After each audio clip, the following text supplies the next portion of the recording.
Welcome back to PCBB's Banking Out Loud podcast. I'm Sonia Portwood. I'm your host for today's episode. And with me is Virginia Robbins. She's my co-host. How are you, Virginia? Hey, Sonia, I'm great today. Good to see you and great to be back today. Yeah, very exciting. Our topic today is going to be on payments.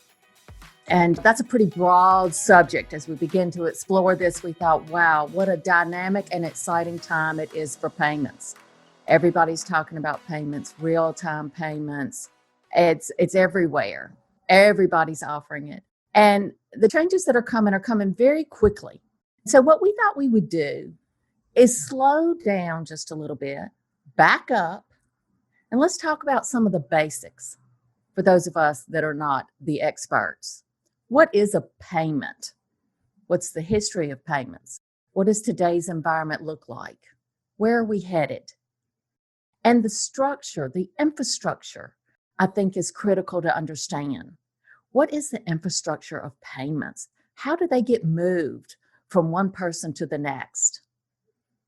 And our guest today is our own Allen Sztukowski. Allen has over 20 years experience. He's a veteran in the financial industry. He's held leadership roles in operations management, securities trading, and compliance. We're happy to have you here. Welcome, Allen. Well, thank you, Sonia and Virginia. It's very nice to be here, and I appreciate the opportunity to be able to speak with you guys today. So, Allen, you've been busy over the past 6+ years. You've been on a number of task forces. You've been on councils and committees. Why don't you take a few minutes and talk about those appointments and some of the goals of each of them? Thank you, Sonia. The purpose of the efforts that are going on in the industry at this point are to try and find ways to make payments faster, to make them more accessible to consumers as well as businesses, and to really just kind of modernize the payments in general, because they really haven't been modernized in a very long time. The Fed set up the Faster Payments Task Force back in 2015, and the primary goal of that was to get stakeholders together to talk about payments and how they would envision them to be modernized. Some of the stakeholders were consumer groups. Some of them were merchants such as Amazon and other merchants like that, as well as financial institutions, both big and small. And the idea was to scope out kind of what a successful faster payment would look like. The Faster Payments Council is an offshoot of the Fed's Faster Payments Task Force in the sense that a group of stakeholders wanted to stay together to try and find ways to promote faster payments amongst the various stakeholders, being the same stakeholders that participated in the Faster Payments Task Force that the Fed have. That effort is continuing, and they're focused on standards and kind of working through some of the industry-related items that need to be addressed to have it be more effective.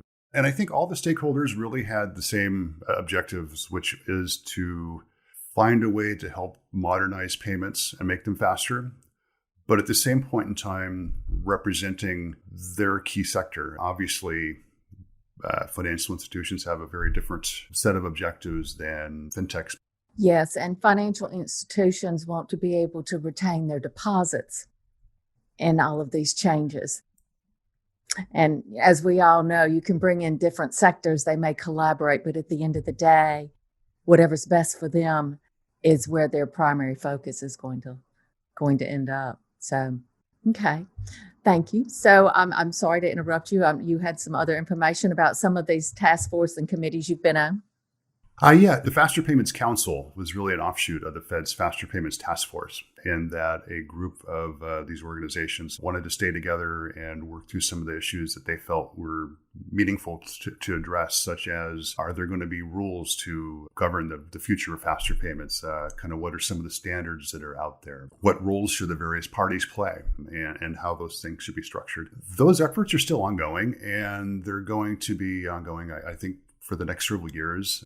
There's also a big, huge educational piece that they're taking ownership of, in the sense that they want to educate both the consumers and businesses about their options that are out there, and make them understand the risks and features of faster payments as well.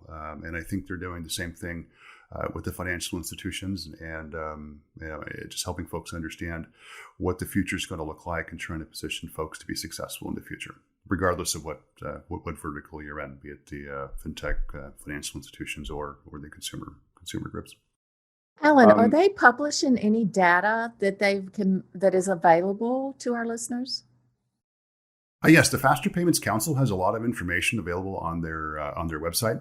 A lot of it's educational, and really it is focused for educating consumers and trade groups, as well as helping financial institutions understand that really they do have a vested interest in the success of faster payments, as well as the fintechs helping them understand how to level the field for everyone to participate fairly and evenly, and what role everyone has to play in that.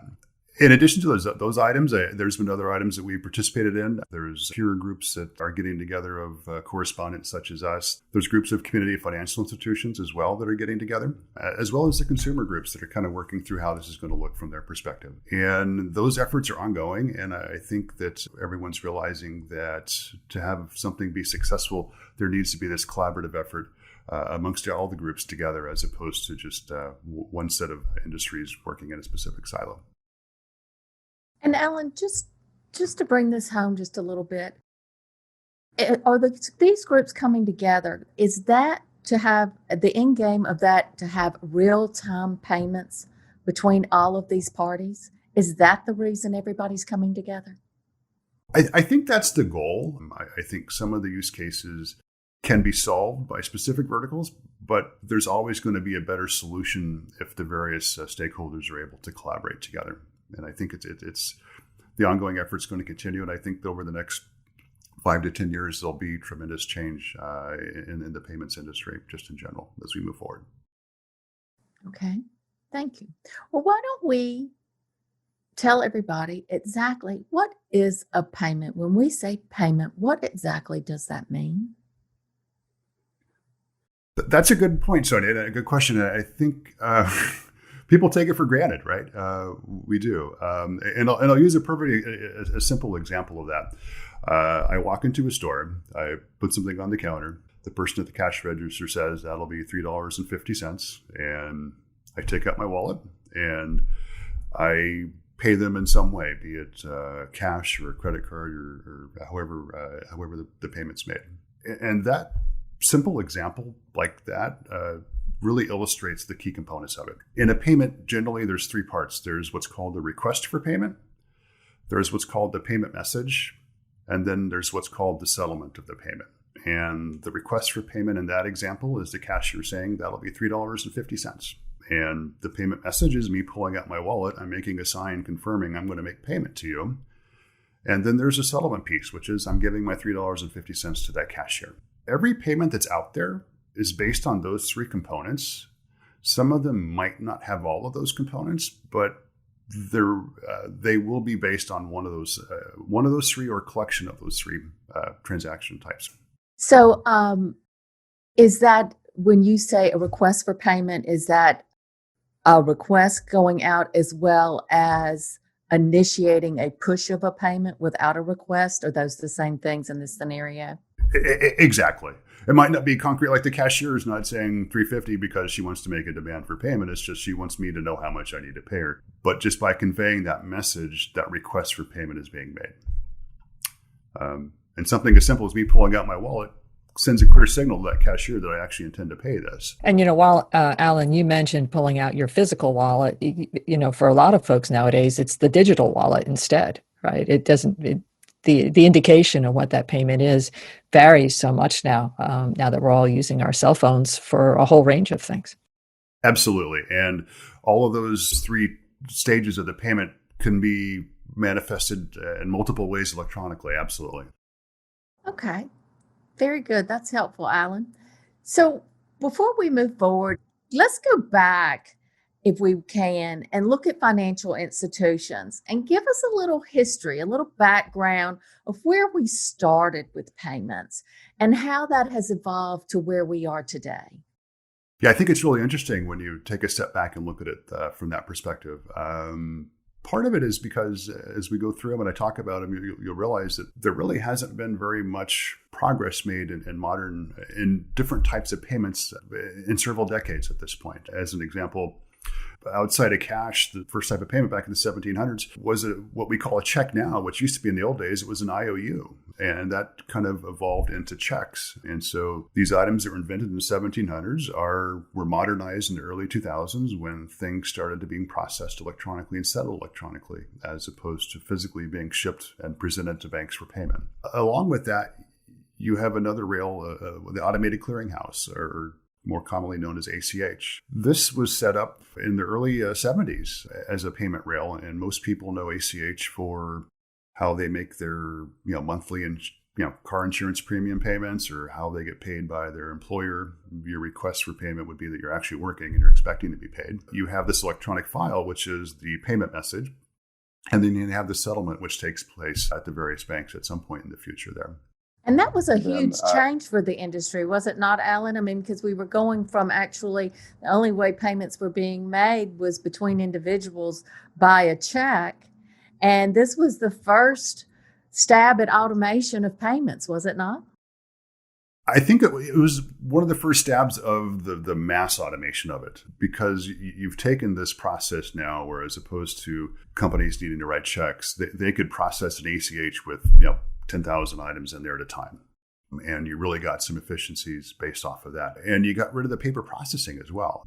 Mind you, checks still exist. And the other interesting part about this is no matter what payment rails have been created or new payment methods have been created, a single one has never gone away. Most likely they probably won't, and they'll continue to be there. It's just there's different refinements as things progress there. Credit cards were developed back in the late 50s, and they were structured a little bit different than they are now, but basically it was the same kind of concept. You went into a store, you gave them your credit card to pay, and they accepted your card, realizing that at some point in the future the item would be settled and they would receive the funds, most likely the next day. And then from there, the next logical progression from there is the debit card rails, which are in the late 60s. And that's kind of similar. You go into the store, the person tells you owe them $3.50. You give them the debit card. They're not expecting to get paid right then and there, but they know they're going to get paid. I mean, in most instances, it reflects in real time in your bank account, although that money hasn't settled and probably won't settle for at least a day or so, as the back behind the scenes processing takes its place to do the settlement piece. And so if you look at those payment rails or methods of payment, you see that they're really, since the 60s and 70s, there hasn't been much that's changed. There's different nuances as far as how are people using the rails, but the actual rails themselves haven't changed at all. There's been incremental efficiencies gained, such as the checks are now cleared electronically, as opposed to the physical checks being extended. And this is why the larger bank branches were located next to the Federal Reserve branches in the old days, right? Because they had to run the checks over to the Federal Reserve, who processed things, or they had to run their checks to the other bank so that bank could clear. That's not necessary now with the advent of the electronic check clearing, which came in the early 2000s. But beyond that, there hasn't been any new payment rails created recently since the debit card rails. And so the opportunity for refinement and finding different use cases to address is really ripe out there. So, Alan, you mentioned rails, payment rails, and I think, we can all figure out that you're talking about that's actually the way the money is moved. And it's pretty clear when you're writing a check how that's being moved. The check is either being sent electronically or, back in the old days, actually being delivered for settlement. But then you move to ACH, and we talked about ACH as in bulk payments through a file that was sent. When debit cards and credit cards came along, were they moving along the ACH rail? Yes and no. The debit card rails are one that necessarily gives the merchant the perception of that real-time payment, and it gives the person spending money the perception of the money being debited from their account in real time. There's this message that takes place right then and there when you present your debit card. That's the debit card rail, but debit card transactions are later settled generally through ACH or through some other mechanisms other than actually writing on the debit card rail. So it's a messaging system that gives the appearance of a real-time payment. Correct. And I think that's a key point you have right there, in that where things are now is that you're starting to see more products come out that give the perception of real-time payments without necessarily having the functionality of real-time settlement. And I think for the end users of it, such as if I were to send you some money through a platform such as Zelle or something along those lines right there, I would show that money's debited from my account in real time, and you would see that it's credited to your account in real time. And so it looks pretty slick from the consumer's perspective, but the reality of it is that money hasn't settled yet. And that money will settle at some point in the future, generally speaking, probably through ACH at the next cycle for processing those items. So we think payments have changed a whole lot, but they really haven't. There's been, as you mentioned, some significant milestones that have come along that have made huge changes, like ACH and wires. But what do we have today? Because from the consumer's eyes, and maybe some of our financial institution eyes, there's been huge changes with the different fintechs and the payment schemes that have come into existence today. Can you talk a little about those and how those payments are actually making their way through?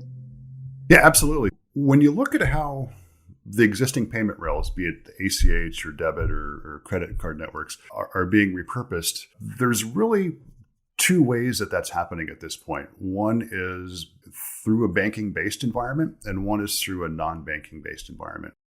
PayPal and Venmo is an example. Those are payment-related products where to make a payment from one party to another party, the payment might flow through the banking rails, but the end funds might be credited to an account that's not necessarily a banking account on behalf of that end person receiving the payment.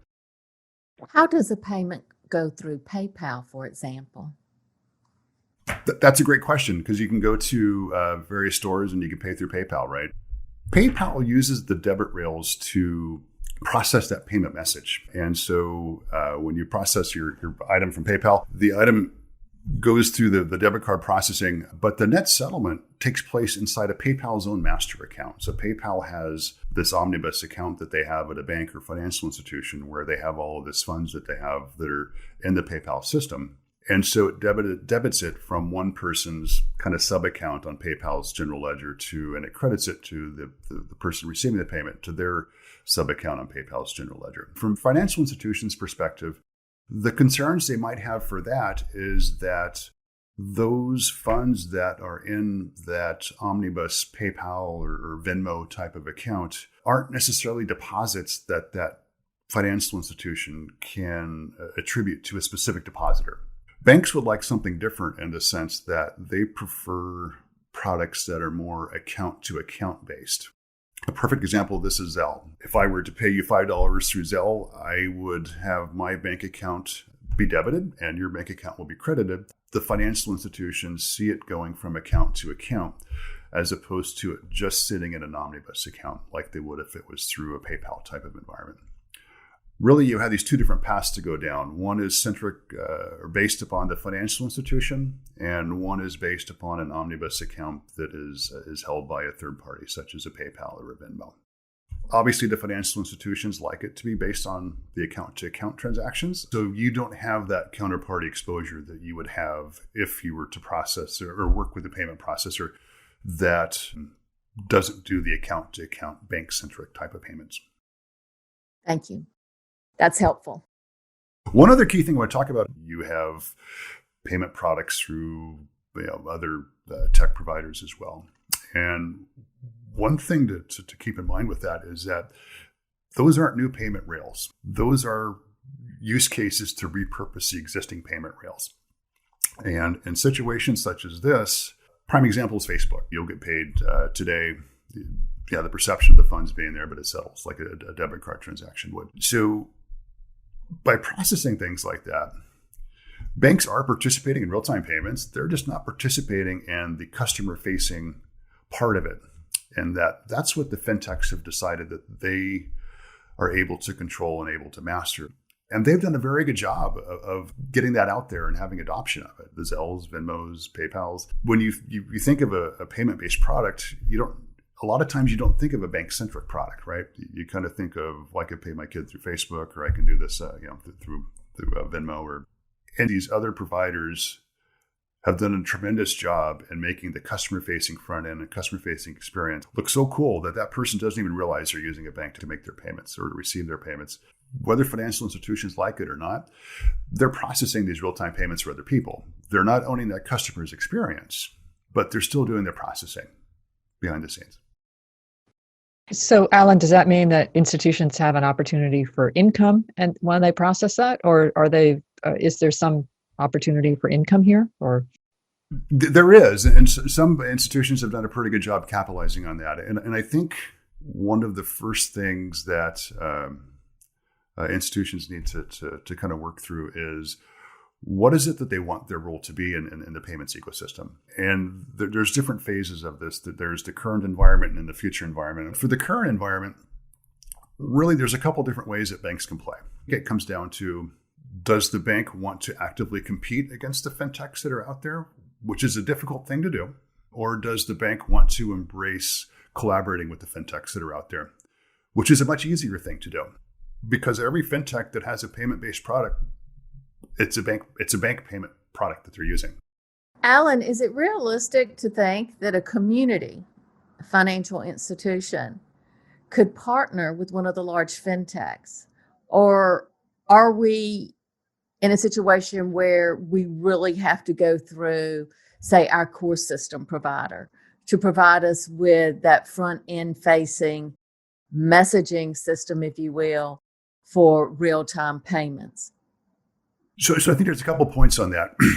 For the front-end customer-facing piece, most likely you're going to have to work with your core provider, because anything real-time, you have to have access, and it has to be plugged into a payment rail in real-time as well. That front end, if it's writing the debit card rails, that needs to have a real-time integration with that rail to be able to process these things. The other thing that you need to have is that you need to have a critical mass of this, right? Because an example would be, an institution can't create their own payment product and pay someone else who's at a different institution, unless that other institution's using that same payment product or something similar, or something they can integrate with it.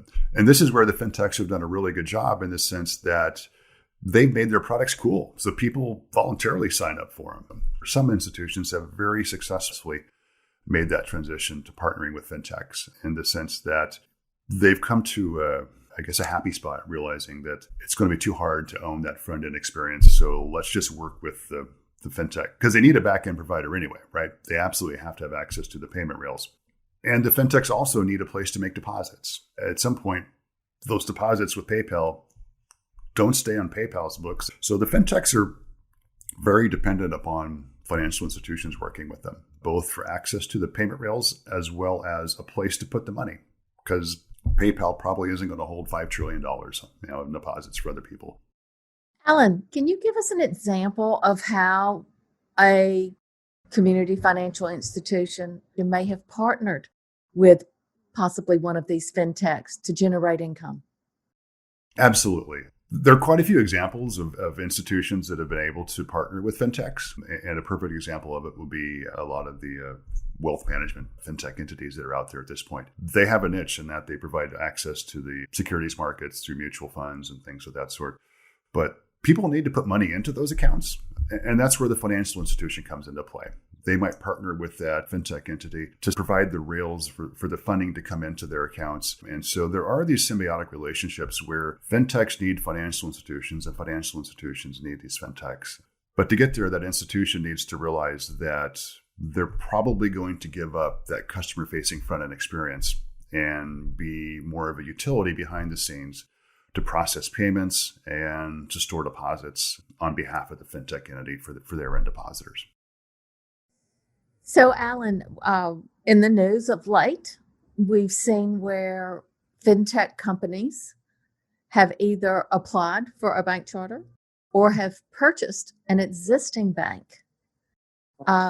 And I'm sure that has a lot of people wondering how that's going to play out over time.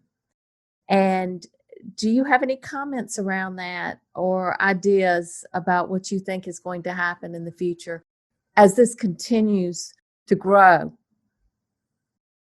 That's a great question. And the reality of it is it's going to continue, right? And the reason these fintechs are doing it, it's pretty clear in the sense that they have existing partners with financial institutions, but they're realizing or thinking that they might be able to provide that same service and product offering in a more cost-effective way, where not only do they control the customer-facing front end, but they also can control the back end as well. And I think from their perspective, they're looking at it in the sense that as a fintech, if I need to make these payments, it's probably more efficient and cost-effective if I do that all on my own and not necessarily become dependent upon this other financial institution to process these things for me. With that said, I think there haven't been too many fintechs that have purchased financial institutions at this point, because I think a lot of times as they dig into it, they realize that the reason that there is this inherent cost structure for financial institutions to process these certain things and payments on their behalf and to hold the funds on their behalf is because there's a big regulatory compliance burden that's associated with that. And so, yes, you will see some that will continue to do this to purchase financial institutions. Obviously, when you become to a certain size, the efficiencies might make more sense. But I think for your typical fintech, most likely you're going to be better off just partnering with a financial institution.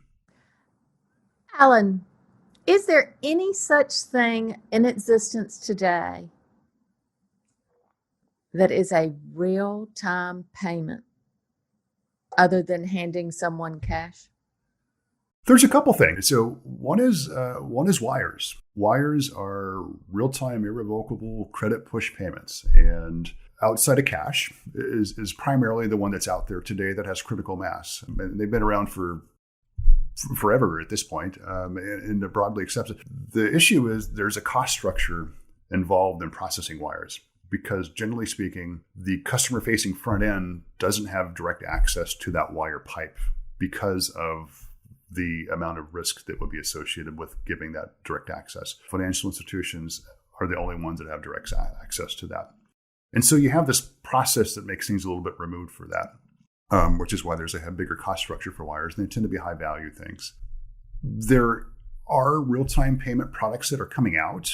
One is the clearinghouse's RTP, or real-time payment product. It is a real-time messaging and real-time settlement-based product, and so it is kind of revolutionizing the way payments take place. But at this point, it's not a critical mass. I think over the next several years, it will get up to critical mass once it becomes more widely adopted by more financial institutions. And at the same time, the Federal Reserve is working on their real-time product, which is FedNow, which has not even been created at this point. It's in the process of being created. Do you feel that the Fed is going to be a leader in these faster payments? The Fed is going to be successful in their efforts for FedNow. The clearinghouse is also going to be successful in their efforts. And I think collectively between the two of those, I think you'll have all the financial institutions covered. Because I think they both service financial institutions, but they service them in a very different way. So, Allen, we've been primarily talking a lot about, I think, domestic payments. For our institutions that are either on borders or have diverse populations, international payments, how does that work into our discussion of payments? I think just as the evolution of payments, I think at some point in the future, we're going to stop thinking of payments as being a domestic payment and an international payment, because I think where this is eventually going to be heading is it's going to be global real-time payments. And I think that over the next several years, as some of these initiatives come into play, you're going to see a lot more in that area, because obviously once the domestic piece gets taken care of, there's this natural tendency to solve for one of the largest pain points that financial institutions have, which is a cost-effective way to send money internationally, as well as for people making and receiving the payments as well. They're dying for a cost-effective way to do this. And it's ripe for automation as well. And I think just generally speaking, fintechs tend to look at where there's the highest amount of revenue to be made, and international payments are definitely there, right? So from a bank standpoint, I'm worried about payments because of the deposits, but I'm also worried about my fee income from whether it be international payments, ACH income, debit income, consumer income, overdraft fees, et cetera. All of that sort of works into the equation of why I care about payments today. I think you hit the nail on the head right there. And that's the the grill in the room is that with payment modernization and things becoming more seamless and more real time, as friction is removed, so is revenue opportunity, right? Because obviously that's what financial institutions have managed to make revenue on. Allen, thank you so much for joining us today. Our hope is that our listeners walk away knowing something more than they started. And we also realize that there's a lot more we could have talked about. Allen, would you be willing to come back and continue our conversation about all the changes going on in the payment space? That would be wonderful. I'd really enjoy coming back, and thank you for having me today as well. And thank you to our listeners. We hope you learned something new about payments today, and we look forward to continuing the conversation with Allen in the near future. Until then, make sure to check out our other episodes at pcbb.com/podcast or your favorite podcast player.